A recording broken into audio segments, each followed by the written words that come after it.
It finally happened. After them delaying it for months and months, we are finally going to get REZERO on Grand Summoners Global, which I would say is a time of celebration. But to me, I got some questions, man. Hold up before we get all into this. What was the point of the delay? We don't have Super Awakenings on Global. We don't have 6-star equips. We don't have Summoner's Road. So why delay REZERO so much for us not even to, be able to catch up to JP? Surprisingly, let me say, we are actually one crossover behind JP now, if we want to get real technical with it, because the next crossover for Global would be Overlord, if we're actually following the JP schedules. So now this got me really wondering, are Super Awakenings closer than what we actually expect, or are we going to get a bunch of rerun crossovers before we actually get Super Awakenings? I'm assuming we won't get that crossover until we get Super Awakenings, but who knows how they'll do it. For all we know, they could drop Super Awakenings and Overlord at the same time, and they'd be like, oh, you guys gonna love this one.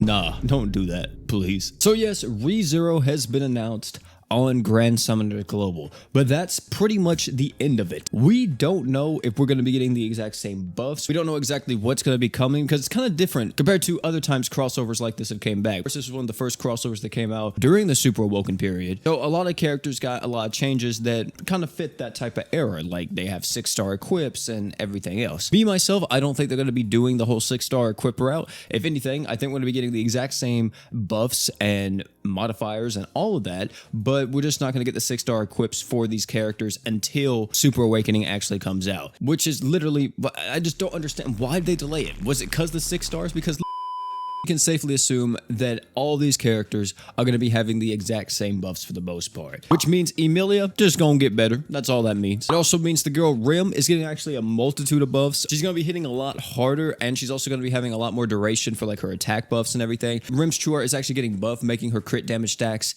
even more potent, which, yes, this is what this character does. She stacks crit damage. Whenever I say that, some people question it and it's like, there's no way that's what this character... Yes, it's in her kit. Her crit damage stacks. Next, you have Ram, which Ram's actually getting some decent buff. Nothing like too crazy. We got Beatrice getting buffed as well, which is actually a pretty decent buff. She's having more stats element resist down on the enemy, and she's also getting a modifier buff and more dark and magic resist down on her True Art as well. And she also gets more equipment CT speed based on her passive. If I had to compare these buffs to previous buffs we got, I would say these buffs are kind of on the same level of Tensura. Nothing like super over the top, right? But overall, just some nice little tune-ups to these characters, going to make them a little bit better than what they already are. One thing to talk about too, we're going to be getting a multitude of new equips. Like as you see here, these are all new equips, and I'm assuming we're going to be getting all of them, hopefully. We got Emilia's plain clothes. This increases your allies' arts by 3 and damage by 30% times the number of water allies. That is broken if you're running a mono water team. That is a total of 120% damage up if you're running all water units. That's from one equip. Next, we have Rim's childhood clothes. This thing just increases your own damage to giant bosses by 60%,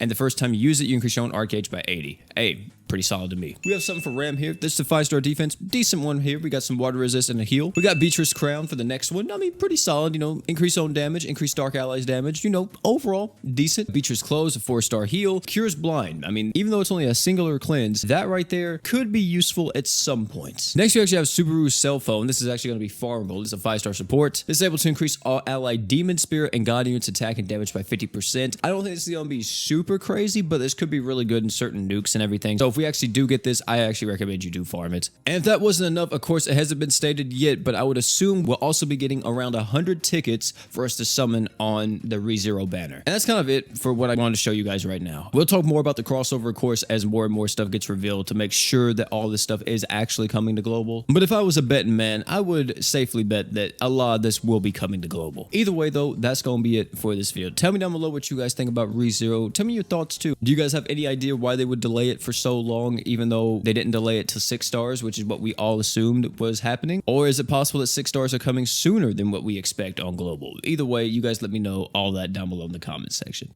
And oh yeah, one more thing. Don't forget to drink water.